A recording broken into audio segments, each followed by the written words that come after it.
Charles Leclerc. No! No! Is that your opinion, or was that an impression? It was more throaty than that, wasn't it? And it was far more aggressive. It was a no! Something out of the WWE. That was one of the most heartbreaking things I've ever seen. Yeah. It's up there with Vettel putting it off at Germany, at Hockenheim. Yeah, He's throwing something from Seb. It's probably just not the thing he wanted. Yeah. Oh, they crumbled. They've lost it. That's it. Game over. Game over. See you, bye. So, French Grand Prix. Looked like it was going to be a tasty race for the win, but then old Chuck Leclerc chucked it away. What a shame. So, to discuss it all, I've got Nick and Tom with me again, as always. Hello. Hi. I'm laughing at you, Chuck Leclerc there. That's Willie T. Ribbs, for those who don't know, who called him that in the post-race interviews. Was it Miami? Yeah. He continually, and we just wouldn't call him Charles. There's always Chuck. Apparently, it's because in America, Chuck is a nickname for Charles. Ah, good. That's still funny, though. Because it is... I want to say Chuck Norris's real name's Charles, but now I need to Google that. that's quite a big... that's quite a bold claim. We do need to find this out, though. This is essential Formula 1 knowledge. Oh, no, his name's Carlos. Carlos? So, yeah. Oh, interesting. Yeah. So, science could Spanish be... for Charles. Oh, is it? I believe so. Let's Google that. I was going to say we should need to find out what French for Charles is, but then we've got Charles, so... I just realised. Although the kid did keep saying it's Charles' home race, and I'm like, it's kind of not. Yeah. No. It's the same language zone, but that's about it. It's the same country. It's not, though, is it? Well, Principality is... Yeah. I'm with you, though. It's still an important one for him, isn't it? Yeah, imagine that stung quite a bit. Yeah. I mean, shall we break for tradition and go straight into that, or we blow by blow? No, let's go blow by blow. I'll tell you. Yeah, sorry. Right. Stick to the format. Stick to the format. Tried and tested. Yeah. So, we'll start with qualifying. And we had two cars, so we're going to start at the back, which were Sainz and Magnussen. Chuck Science. Oh, I've got two Chucks. Oh dear. You're throwing me now, but qualifying.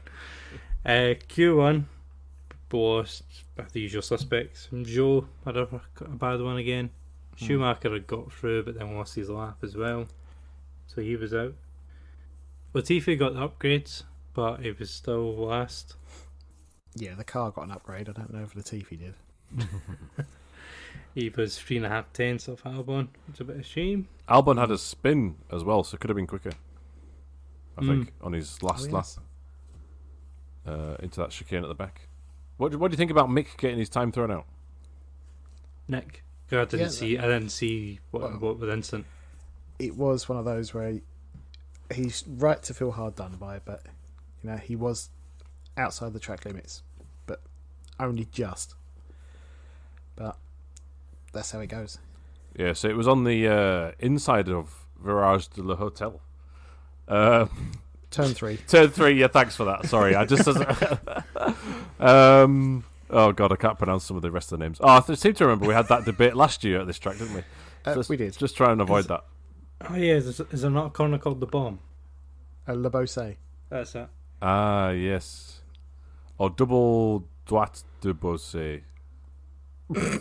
Is a long way of saying it. God. Oh, my word. Anyway, moving on.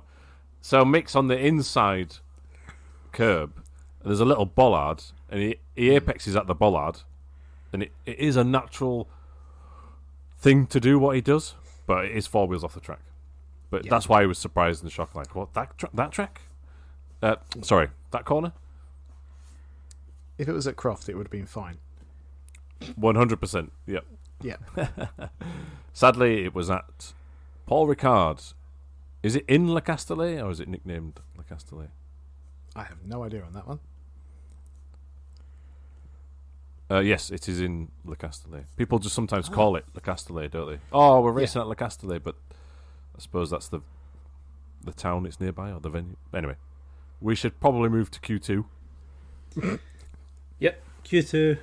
Albon, Vettel, Bottas, Ocon, and Danny Rick just missed out. She wasn't too far off. Not good enough again. He was much closer to Lando's pace most of this weekend, I think. It was, and at the race start, this he was point. quite close to him as well, wasn't he? But then, the fact is, he's still behind, and you'd expect an on-form Ricciardo to at least be ahead sometimes. That's not really happening at the minute. Yeah. We're talking like, oh, he's a bit closer this time, as if he's like a new up-and-comer. Oh, Joe's closer to Bottas this time, you know. Yeah, well, as surprising as this is going to be, I actually agree with Nico Rosberg.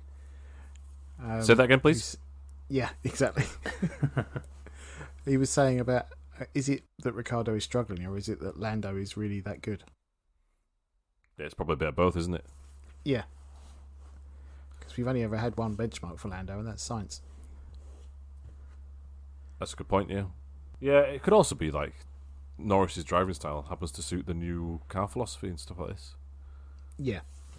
But yeah, I do believe that Norris is an exceptional talent, and you have to understand that Ricciardo's past his peak, I think, as well. He gave an interview, I think, after the weekend, saying if you put me in the Red Bull or the Ferrari, I'd be winning races still.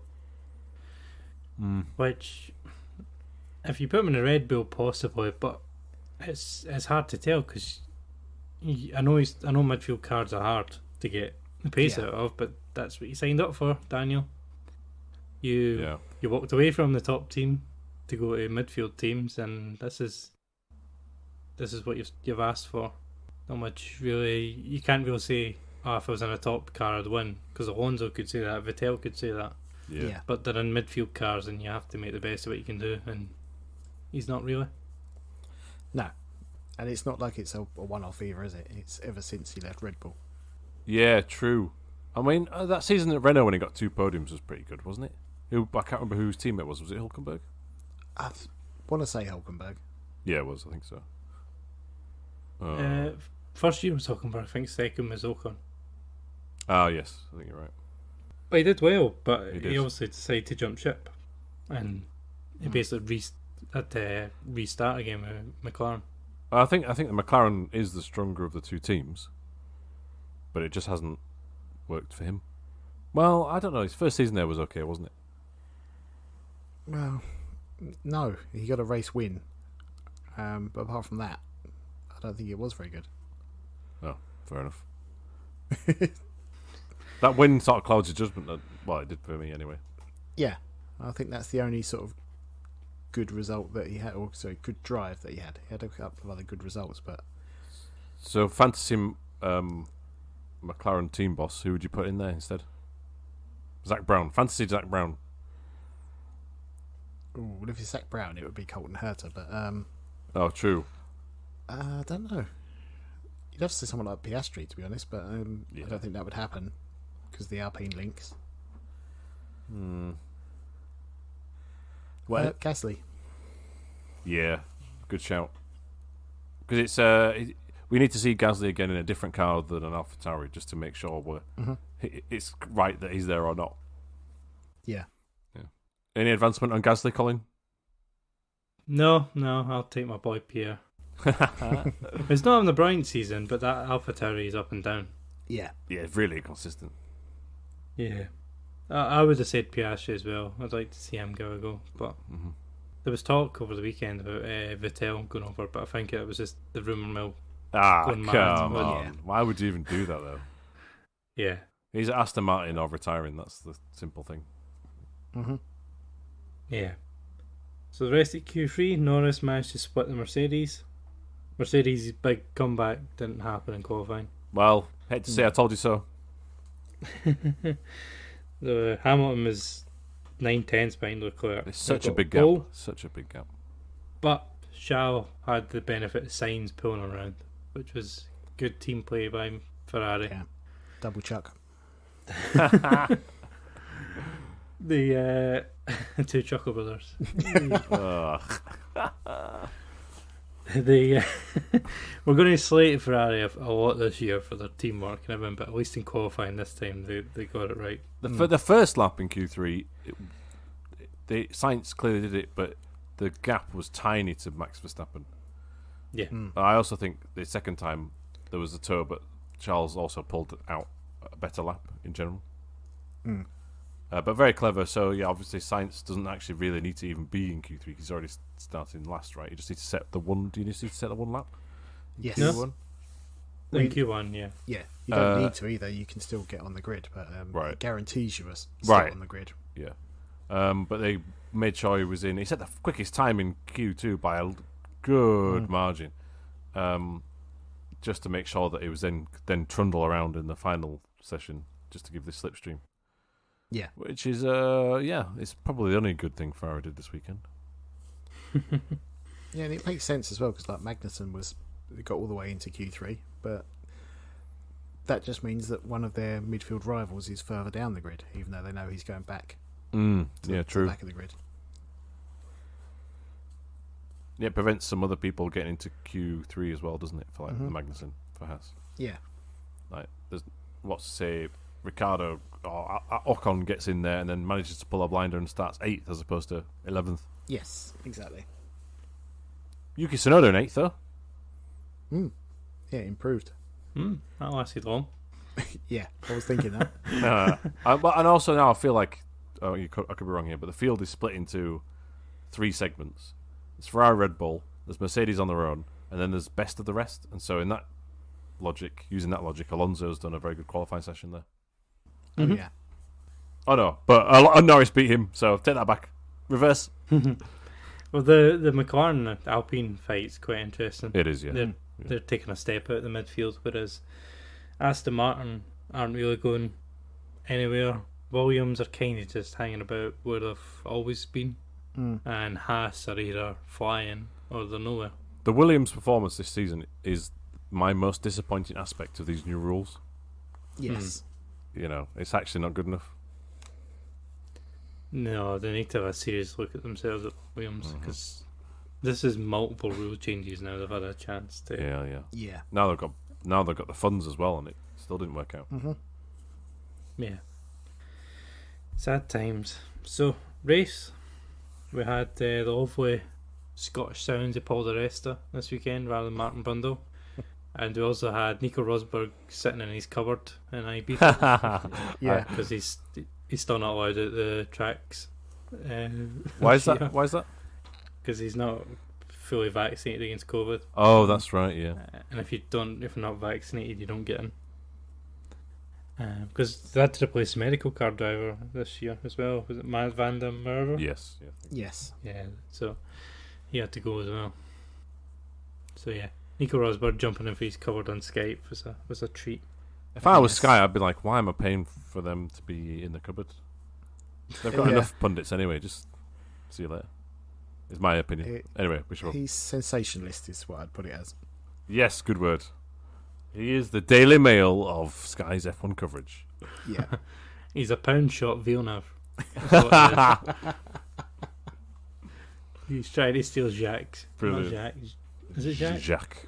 I don't know. Yeah, it is Jacques. He's trying to steal Jacques' gig. Yeah. The less said about Rosberg, the better. Yep, sorry, I apologise. Let's get on with the race. So, the race, Hamilton got another great start. Been a common theme this year. To take third from Perez. Leclerc kept the lead. Alonso managed to get in front of Russell. And Kevin Magnussen got an amazing start and he managed to make 8 places up in one lap. Yeah, that was lovely. If you watch the best on board, which just follows them round, Yes. it's just perfect car placement at every corner. And he had a great little scrap with his teammate by the end of the lap as well. So from 20th or 19th, one of the two, to 12th, I think it was. When you looked at the leaderboard on the graphic on the broadcast, and you saw where Magnussen was in comparison to Sainz after the first lap when they started next to each other on the grid, it's very impressive. Where did they start on the grid again? 20th. Yeah, bravo. Unfortunate bit of contact though on lap 1 was between Tsunoda and Ocon. Ocon tries to go up the inside of the turn 8-9 chicane. Gets up the inside, fair enough, but then has a little moment in the middle across the inside curb, hits the side of Ocon, hits the side of Tsunoda, spins him round, 5-second penalty, Shinoda's race round. Mm-hmm. So Tsunoda's retired at this point, yeah? I think he keeps going for a little while and then bins it. Yes. Yeah. And Ocon got what? How many? Was it a 5-second penalty? 5-second penalty, yeah. I know it's a mistake and not like a lunge, but someone's retired and the other person's only got 5 seconds. It seems, I don't know. Is it enough? It's one of those, they always say they can't judge it on what happens to the True. the Yeah, car. yeah. You have to judge the incident on its own, not whether someone retired or not. And that's probably the right thing to do. So Yeah. thanks for picking me up on that. But yeah, it was a definite penalty, that's for sure. Oh yeah, It's, 100%. Stone cold. It was nearly a good manoeuvre as well. But yeah, just that little back end lost, or I don't know if he touched the curb is what did it, but just pushed him into him. If he touched the curb or not, I just think he's carried too much speed for that angle. Mm. And the rear's losing grip anyway. Yeah. Leclerc kept the lead off the start, but on lap 6, Max closes up, going into Scene, and tries to go around the outside of Lebosi. Yep. Not sure my accent there, but Lebosi, turn 11, the long right-hander. But Charles manages to keep the lead, and that's really the only move for the lead. Well, it turns out in the full race, but up to this point. It was very tasty at that point, wasn't it? It was. I It was actually looking thought, good. oh, Red Bull has got this, and Max is going to grab it. But Charles did just enough to hold it at that point, and then it seems to be that later on in the stint, the Ferrari has its better tyre life. Yeah. And so then Red Bull comes in first. Straight line advantage of the Red Bull. Yeah, that too. It was clear for right at the start, but he never. You just expect him to fly past, either into chicane or into Scene, but it was never close enough for some reason. Yeah. Yeah. It's just not the longest of straights, that one, or those two straights there. If it is, You really have to get a good exit of the corners to be able to catch up, I think. the baseline circuit is just one big long straight without that chicane. Yes. But because they run the 1C V2 layout, there's chicane node down there, and that seems to break up the toe a bit. Mm. Isn't that a lovely, evocative name for a circuit? 1C V2. Brilliant. It's better than 2CV. Yeah, that's true. A deux chevaux, as it's saying. Yeah, Cheval. Now that is a race I'd watch. Anyway, So Russell managed to get past Alonso, but didn't see it on the TV. Yep. Didn't see it on the best of onboard. Still haven't seen it. So So yeah, great move.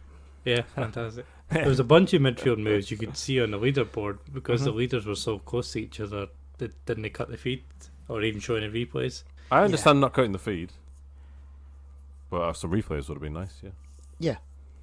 Yeah. So Max pits first on lap 16, and then on lap 18 we get the Darth Vader no moment as Charles sticks it in the wall, going round turn 11 with Bossier. Just loses the rear, snaps on him, and he's straight into the barriers, into the tyre barriers. So he's on the medium tyre, is he, at this point? Yes. Yep. And they're trying to overcut Red Bull. So Max is pitted, and I think Max felt like, oh, Charles would pit the next lap. But he's on the radio, isn't he, saying, let me know, is he pitted? And I think Ferrari realises, well, if we go long, we'll lose track position, but then we'll come back at them at the end of the race, or something like that. Which is what happened in Austria, actually, didn't it? Last week. Or a week before. Yeah. When was it? Last time. Yeah, last week. Or 2 weeks. Yeah, I think it was. I think that our podcast was last week, but the race was Yeah. Yes. The race was before Last that. race. the last. I shouldn't have even just expanded upon that sentence. So maybe it's an element of that the tires are a bit worn out and he's pushing too hard. When he goes round the right-handed corner with two apexes, what's it called? The The Bussy.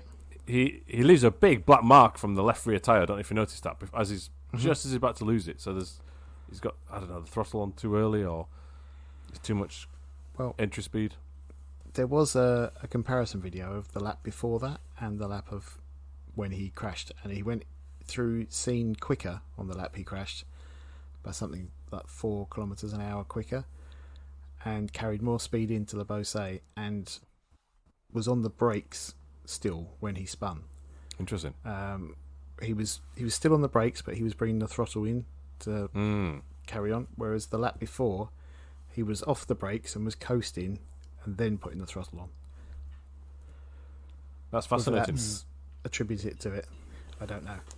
I wonder if he was pitting then and maybe going harder on the Oh, you mean tires. it could have been that lap? Could have been, yeah. Yeah, that pushing us an in lap. If it wasn't that Horrible. lap, it was going to be soon. Yeah, that was such horrible. a horrible mistake. It's the Yeah, it's the worst. he now needs at least 2 retirements from Max, and Oh, then it's he over, beats forget them it. in another No, forget 6 it. races.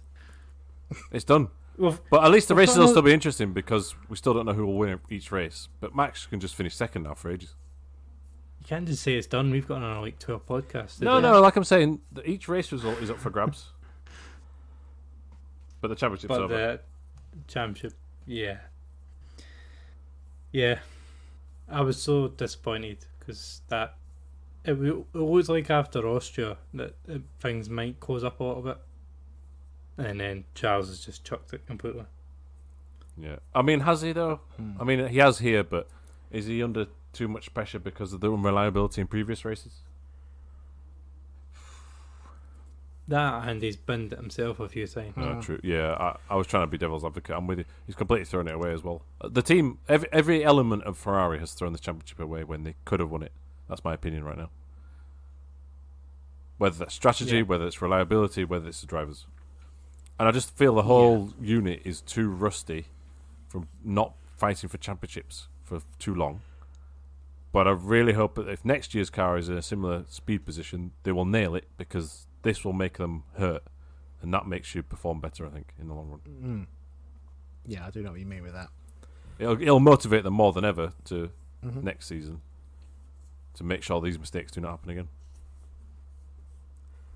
And there was an interesting statistic, wasn't there? I can't remember the amount of wins that Leclerc has, but he has the same amount of poles as Verstappen. Verstappen has Really? much, much more race wins. That is fascinating. I think Leclerc and Hamilton now have the same number of podiums this year. That's mad if As well. true. Yeah, I think Hamilton's now got 5, which I think's the same as Leclerc. No way. Which that's like Mercedes are actually closing in on Ferrari in the championship. Which they have Yeah. no right to be and shouldn't be. And they'll still finish behind them, but that's just bananas, isn't it? And Yeah, it's such a mistake. There was some confusion, wasn't there? Oh, the throttle's come on. But that was when he's in the wall. And it Yeah. was obvious it was that. And I felt any other speculation was purely just to ramp up the articles or the speculation of the broadcast and etc. etc. yeah, it was definitely. I mean, when I first heard it, my first thought was, "Oh, there's another throttle problem." And then as soon as you actually See the listen to it replay. properly, Yeah. it's clear what it was. Yeah. But yeah, some people are still sticking to it being a throttle problem. No chance. So it couldn't reverse out because once it hit the barriers, it was stuck. Is that correct? Or I don't know if it was stuck in the barrier or if there was some issue with the drive, but yeah, he couldn't get the car to move backwards. yeah, not good. Well, remember when was it Perez who was in the barrier in Montreal? Was it qualifying? It was. That's because yeah. it was stuck Yeah. in there. I wonder if it's a similar thing. Yeah. Because the car seemed to have all the wheels pointing in the straight line, so I was like, "Oh, you just need to reverse it out, Charles." Yeah. But clearly, he was trying; it just wasn't possible. Yes, and then the scream. that's going to be memed forever. Oh, it is, isn't it? I can't wait for that. Just so disappointing. Like this is just not. It just reminds me of those seasons where Vettel's at Ferrari in the first half of the year. They're challenging Lewis, and then the professionalism of Mercedes and their development speed just meant second half of the season, forget it. I hope it's not the case here. I hope the Ferrari can still fight for victories for the remainder. Yeah. I mean, Vettel probably should have won one title. 100%. Yeah. Absolutely. He, Yeah. like, crashing into Stroll on the in-lap. Was it Malaysia? Oh, yeah. Yeah. Where he, like, stuff like that. Ferrari just seem to draw stupidity. unfortunately. But they're in those positions to get that, if that makes sense. Yeah. So we'll speak about Sainz and Ferrari a little bit later. Yeah. In fact, no, we'll do it now. Yes, go for We'll it. do it now. Safety car. Everyone pits. Sainz comes in for mediums because I think he started on the hards. Mm-hmm. Really slow stop, slow at the dropping at the back, and then Sainz decides on his own accord to go. Yeah. Goes out in front of the Williams. Williams slamming the brakes, really unsafe release, and he earns himself a 5-second penalty. Which, watching it, I was like thinking, oh god, here's Ferrari making another mess of this. But actually, you watch it on board, the light never goes green. Right. Come on, Carlos. Again, it's another driver error that's indicative of this sort of weird pressure the Ferrari team is under at the minute, I think. Yeah, there's no argument it's a penalty either. There was clearly an unsafe release. Well, it wasn't even a release, I suppose, was it? He decided to go. He was off. And, just unnecessary. After the safety car, Joe then hits Schumacher in that Obusi corner. Mm-hmm. And just tagged the rear right of the Haas as it was trying to go around the outside. I thought Mick was a bit unlucky there. Oh, yeah. I know he's on the outside, I know the inside's the line, but there's enough space there and Joe loses it. Yeah. It was definitely, there was a wiggle, wasn't there, from Joe under the throttle, which is what put him into him. Yeah. We then get a wee battle between Sainz and Russell, and George manages to hold him off for about 6 or 7 laps, and then on lap 30 he manages to take the position. Is this when Sainz gets told he's got a stop and go penalty? Yes. Yeah. I thought that was daft. But Carlos at least replied and was like, no, you're wrong. Yeah. Although I did think about it afterwards and think, well, he does have to stop and then he goes. Yeah, but it's But it's not a stop and go penalty. True. Yeah, true. That's probably what the person saying it meant, really. Yeah. Yeah. The Ferrari, the driver, I forgot his strategist, Engineer, race engineer. That's it. Even the race engineers, I know English isn't their first language, but they're always nervous and fumbling when they're talking about what strategy we should do and all this. They just don't come across as a polished outfit. Not at the minute. No. They're not the Ross Brawn Schumacher era, are they? Let's put it that way. Yeah, there's no Rob Smedleys there. No, Felipe, baby. Yeah, stay cool. Well, I love the Rod Smedley is he'd be like that nice and nicety to Felipe as well, and then Felipe would put it in the wrong and just go, what in hell are you doing? Yeah. Like, he'd just go off his nut at him as well, which I really enjoyed. I'll miss him. He went to Williams and then what does he do now? He works for the FIA, does he not? I Or think Formula so. 1? Oh, does he? Brilliant. Yeah, because after he got bombed out of Williams with all the other folk, I think he went and did someone else for a while, and then the FIA got him. He did a talk 2 years ago. Rob Smedley from Formula 1 talks about using Amazon Web Services to improve the fan experience on the Amazon Web Services YouTube channel. Oh, God. I'm not going to watch Do we it. still get payday?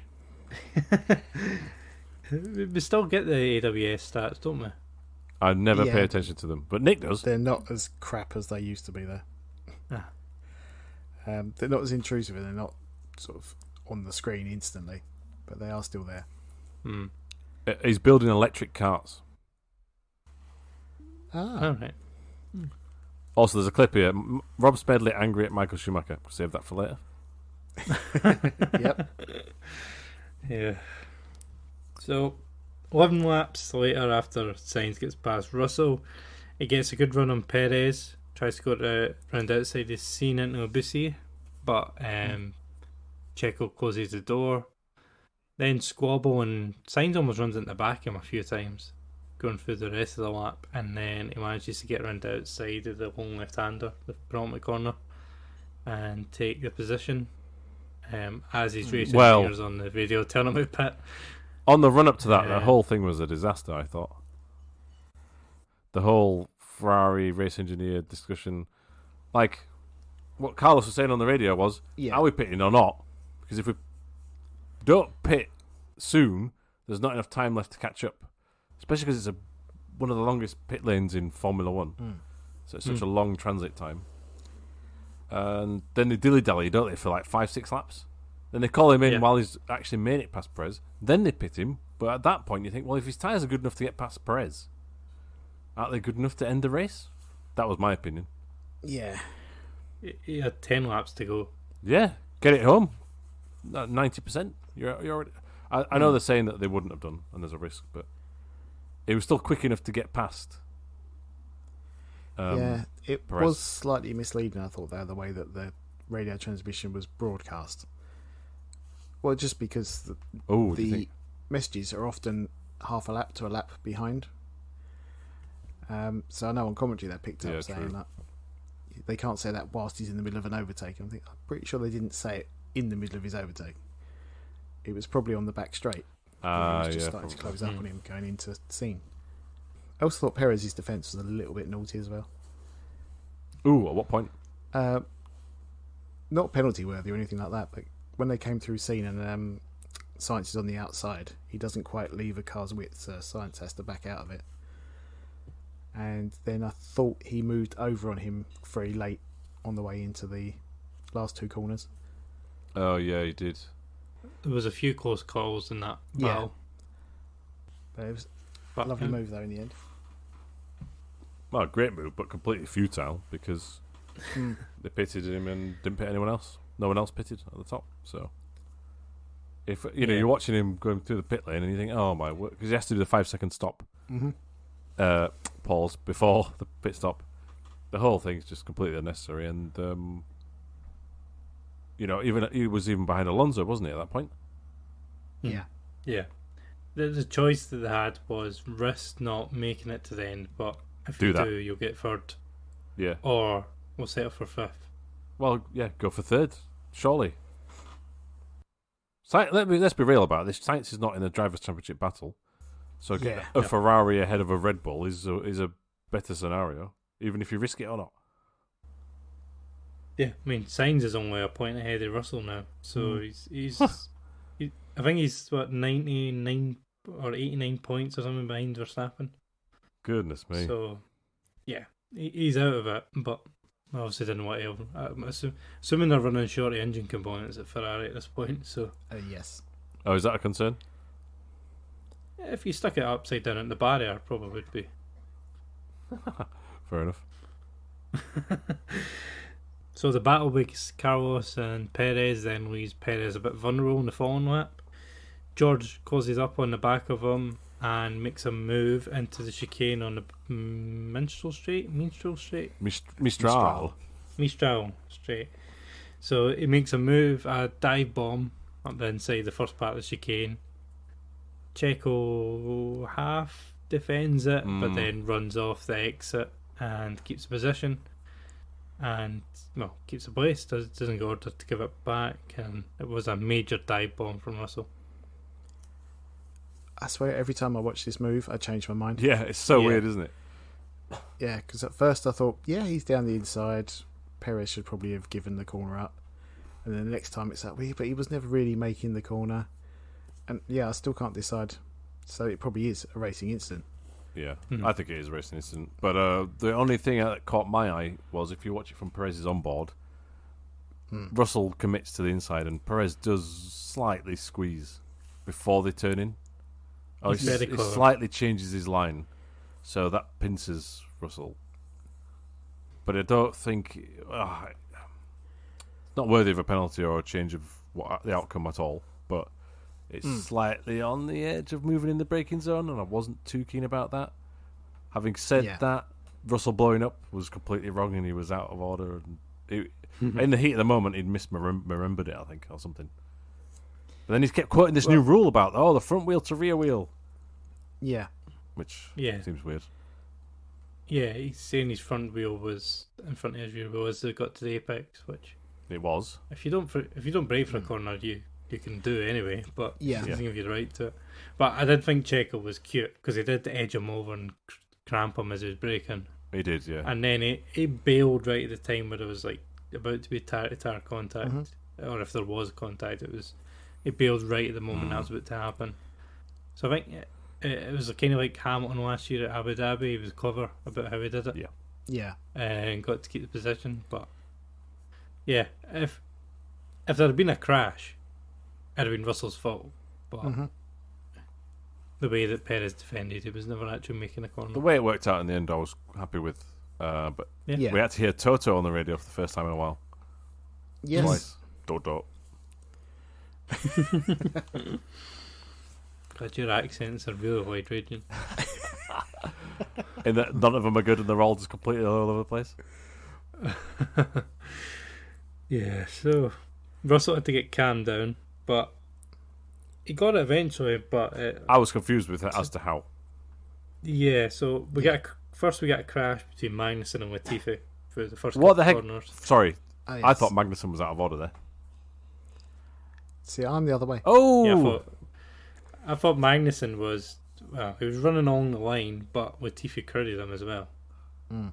I think the stewards kind of says both of them should have done better, which that's how I landed on it. But I felt that. what did you think Magnussen should have done? Yeah, I thought Magnussen had lost the position at that point, and he was 2 wheels off the track to force the issue.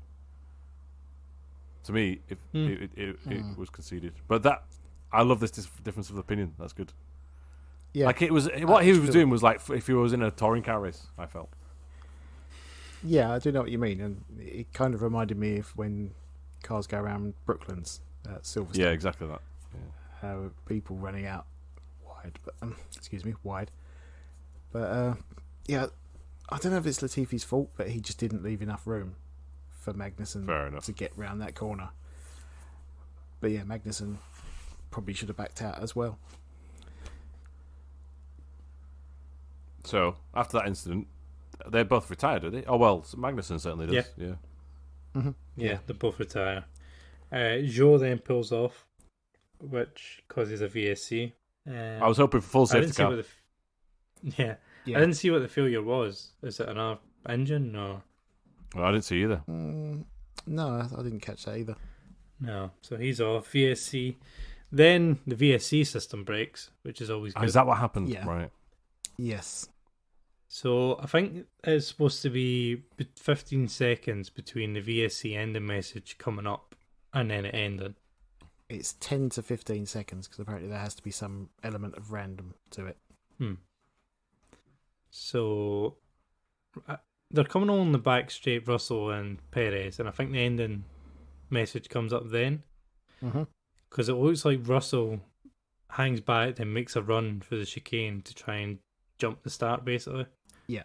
But the VSC doesn't end, so he drops a long way back as they're going towards the scene.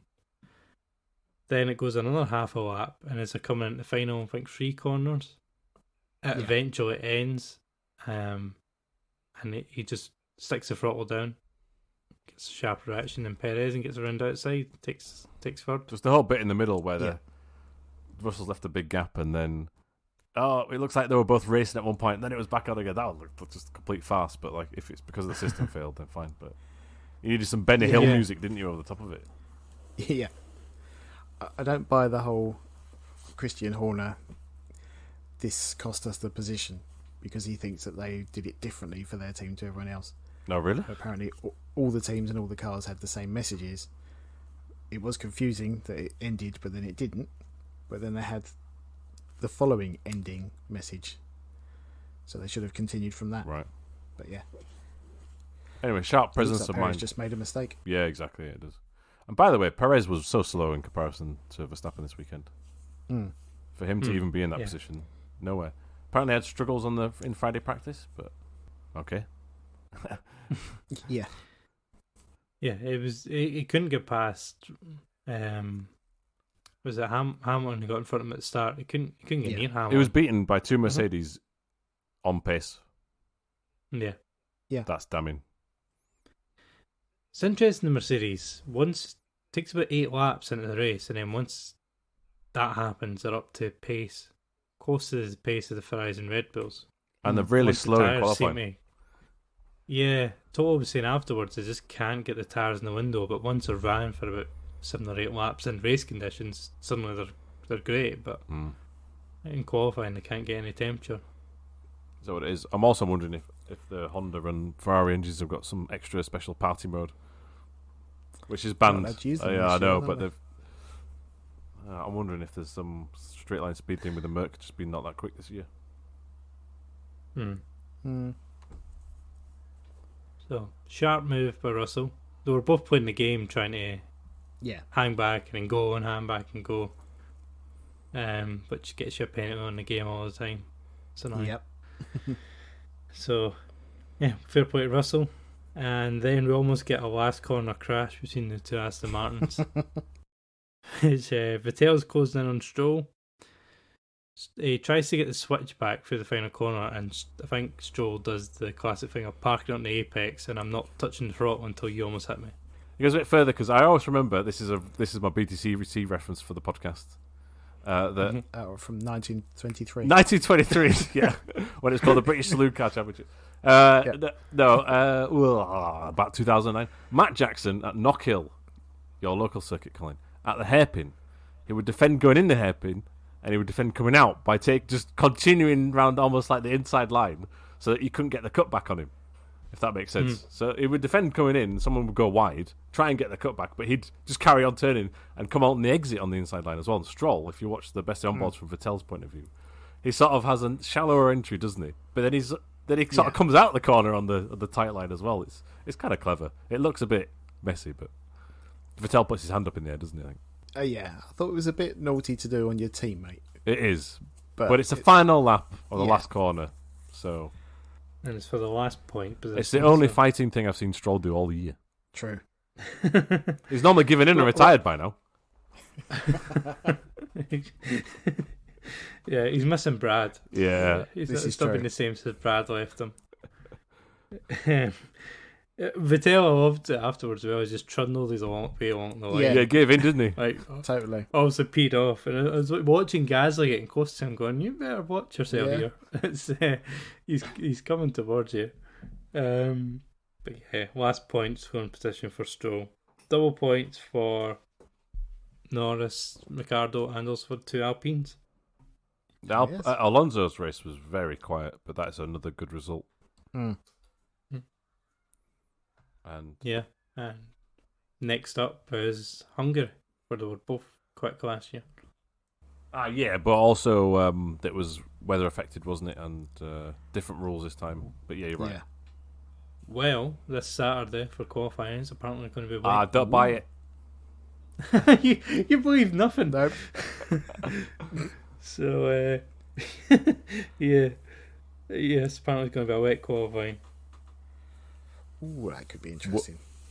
Yeah, but it also could not happen. So, according to gpfans.com, high temperatures in 32 on Friday. Saturday, temperature's going to be 25 and 80% chance of rain for the full day. So 20% chance of it being dry? Yeah. And then Sunday is going to be 26 degrees and only a 14% chance of rain. All jokes aside, I really hope it is wet qualifying.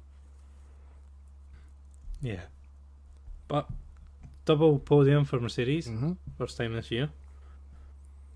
Never thought I'd see Hamilton delayed with second place, but Yeah. surprisingly positive, which I don't think I'd be if I was trundling around 10 seconds off the leader everywhere. Yeah. And without a drinks bottle.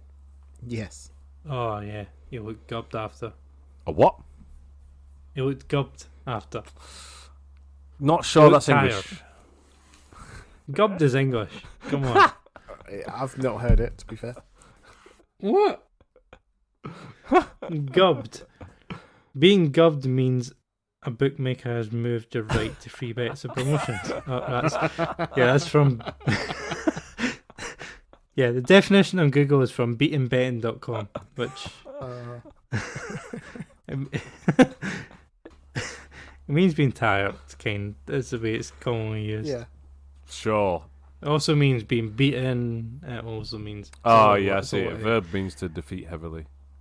Yeah. To be gubbed is he's also to be tired. very tired. Oh, right. That's from the Collins English Dictionary. I'll give you that. Collins Thank you. English Dictionary. Collins. Yeah. But it kind of came out that a lot of drivers actually don't use a drinks bottle. I think Joe doesn't have one Yeah. at any race. Oh, which right. is it's mad. But apparently it's only about a half a litre you get in the drinks bottle Yeah, anyway. and it's boiling hot as well. Kimi Räikkönen used to have Yeah. one, obviously, infamously. Yeah, because didn't someone joke that someone, if they just put a tea bag in there, it would have been great. Oh, Crofty and the Scottish boy, the wrestler. I had Franchetti in my head there, and I was like, it's not him. That's Formula E. Yeah, so him and the rest were talking about the weekend. Apparently, some drivers used to put tea bags in Oh, it. they actually did. I So always they- thought it was a joke. Really? But Why would they want to do that? Oh, just so it tastes like tea. yeah, just because it's always Yeah. so hot as well. They say it's really hard to drink it. Oh. It's just hot water. Ah, that does make a lot of sense. Mm. It's half a kilo saved if you don't fill up your drinks bottle, which I thought it would something the FIA would mandate, but apparently not. Yeah. You would think they'd have to put that amount of ballast in if you're not going to put the water in, but I don't know. Right, yeah. So I was going to give you a championship update, but it sounds like you don't care. No, we know It's it. over. Yeah, onwards.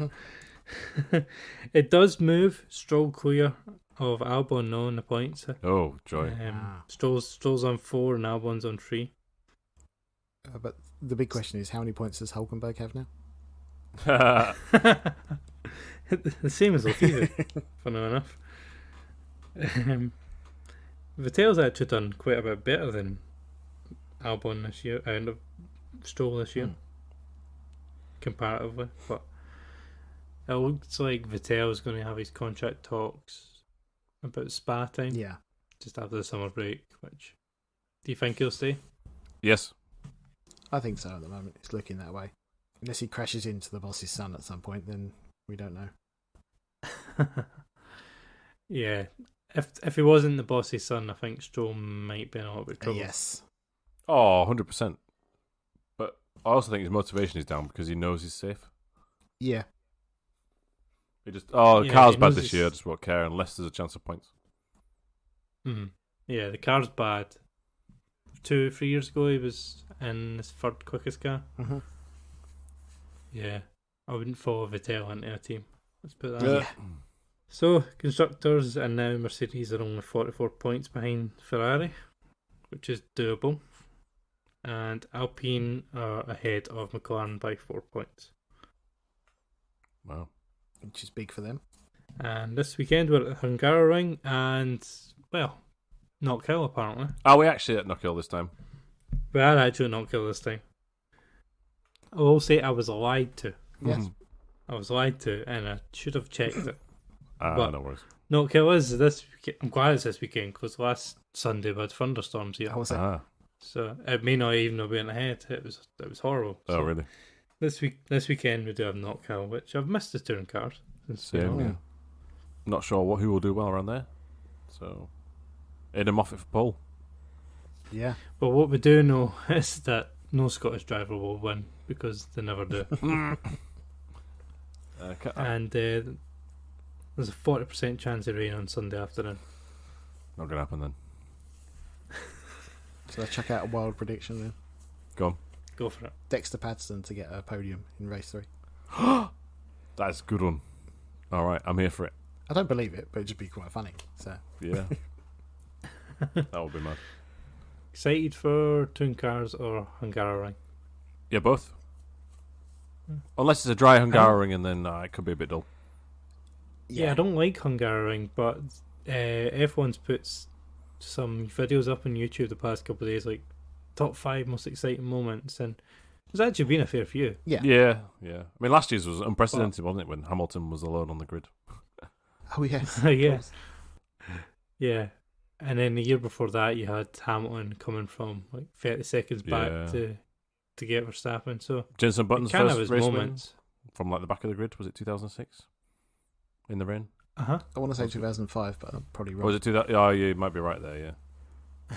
But yeah, I'm curious for the Hungaroring this year because its main problem in previous years is you can't follow through a lot of the corners. So if the new rules at least help that somewhat, there should be more chance of overtaking. Can I dampen your excitement? Because Always. you watch, It's what you're here for. yeah, Tom. yeah, you watch a touring car race around there. They're not particularly aero dependent, and they still can't overtake. True. Sorry, right? So you've got what? Turn 1, turn 2. That's it. And then turn 3. You can't. Yeah, you can't past that first sector. There's no overtaking opportunities unless someone goes wide. Yeah, turn 4 at the top of the house sometimes. On it, yeah, true. If only if they made a mistake down the bottom of the hill. Yeah. Yeah, you don't really get anything in the chicane, do you? No, there's not enough. The run up towards the chicane to have a dive. So Yeah. the braking zone's not long Only in the first lap, pretty much, you get enough. overtakes Yeah, there. yeah. What they should do is spice it up. Is put mandatory DRS through the middle sector and see what happens. Any more for you guys? I've got a couple of I've got a couple of small things, if that's okay. Really small. I need to disappear off. I just want to give a shout out to Roberto Meri, who has the Spanish driver, who was a 2015 Formula 1 driver for Marussia. I was shocked when I seen his name at the weekend of Formula. So he's come back to Formula 2 midway through the season. And he actually, and he raced at Red Bull, actually. I forgot to mention it then. And then he did France as well. I think he had a technical issue in one of the races in France, and he did in Red Bull. But in the feature race in Austria, he did actually finish third. Or second. Finished second, but he had a 5-second penalty for track limits. So he finished fifth in the end, which is very unfortunate. But I thought, wow, that's mad that he's come back. So from Formula 1 in 2015 to F2 in 2022, which is a very interesting career route, if you ask me. But Yeah, I was shocked when I seen his name. I had to Google to see if it was the same yeah, one. it's mad. Yeah. Because you never get back, or you never go back No, after you've been to F1. So, well, we'll keep an eye on him. I don't know if he's doing the rest of the season or what. Would either of you two like to guess who won the W Series? I know because I watched it. Yeah, I haven't watched it but, yet, but I can imagine who it was. Have a guess, Nick? British?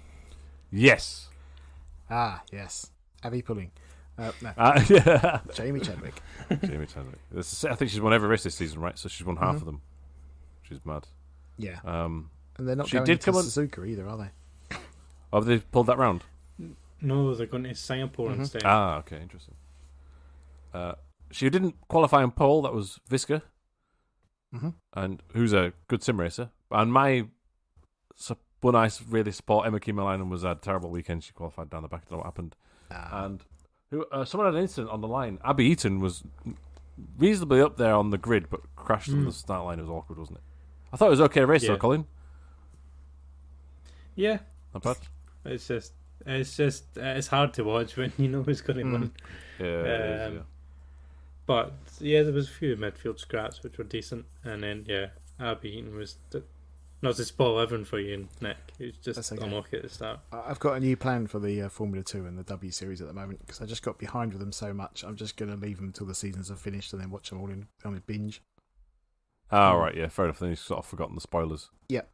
Oh, well, we'll shout out to Liam Lawson for winning a race in Formula 2. Yeah, he's been linked with a he Williams did. drive now, isn't he? Oh, really? Yeah, because he is one of their interesting. development drivers. Yeah, the Jaws Capital said of the weekend it will be an F1 basically. Oh, right. So poor Nicky's probably he's probably on his way out. Yeah. Oh, definitely. Williams becoming like a paid Red Bull drive. It's like they've got 3 teams. Yeah. They've Weirdly. got 3 drivers they're looking at for next year. Yeah. Right. That's good. And then we just want to cover just quickly that on the 4th of August, allegedly, according to motorsport.com, Jonathan Noble here, Porsche's going to potentially buy 50%, or he's planning to buy, so it's therefore not confirmed, Red Bull.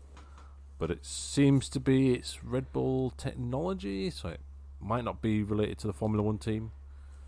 So we'll have to see, just keep our eyes peeled and ears out for more Porsche news. Yeah, it reminds me of the whole BMW Sauber thing. Yeah, oh, and that ended badly. Well, yeah. But the team carried on after BMW went. They just sold their part of it. So it doesn't necessarily mean like a takeover. Correct. Just means, I suppose, that both parties are fully invested in it. Does potentially mean an engine, though, doesn't it? Well, that is the rumour anyway, isn't it? Mm. That it's going to be a Porsche engine in presumably both the Red Bull and the AlphaTauri. which is brilliant for this Alfa Romeo. championship. Is it not? Oh, sorry, AlphaTauri. Yeah. Sorry, I had VW and Alfa Romeo. Yeah, Sorry. And it should be pointed out that AlphaTauri has nothing to do with this deal as well. That would still be owned by Red Bull, 100%. Right. Interesting. But yeah, Red Bull Technologies they're doing the RB17, which is Adrian Newey's like hypercar that you can buy for the track, and they also do like consultancy and stuff. So that doesn't necessarily 100% mean that the Formula One team is involved at this stage, but we'll see. The Sauber and Audi stuff's been a little bit quiet. The rumours and that's kind of died out a bit, but Yeah. I do notice that the commentators always say Alfa Romeo Sauber now. When Oh, do they? it is a full name, and they've always said it all year. They keep saying Sauber when it is a full name and deal for Alfa Romeo. So, Oh, why did they say Sauber? No, you should always say. Well, yeah, it's... don't know, but Crofty and that constantly call him Really, Sauber. that's annoying. I mean, Ted Kravitz, one of Colin's favourite pundits, will only ever call them Sauber most of the time. Oh, really? Yeah. Doesn't even say Alfa Romeo. Oh, I'll be sending an email if I was the PR manager. But the team is, or rather the mechanics and everything else is the Sauber team. Yes, but of course. it is Sponsorship entered name, right. under Alfa Romeo. Yeah, I wouldn't be happy if I was No, Alfa Romeo. because AlphaTauri's he doesn't call them Red Bull, does he? Even though Red Bull's funded. Oh no, that's a bad analogy. Moving on, you were right. Ignore that. Carry on. Right, I'm out. Bye. See ya. Yeah, the Minardi team. Yeah, I did have to mute the race a few times for Ted Kravitz. At one point, he started talking about having pocket money on holiday during the middle of the race, and I was like, I'm putting it on mute for 5 minutes and see if he's gone. Yeah, that's a nice note to end. Yep. Right. See you next week. Yeah. So yeah, we'll see you next week with Not Kill, I promise, and also Hungaroring. So we'll see you then. Can't wait. Yeah, see you then.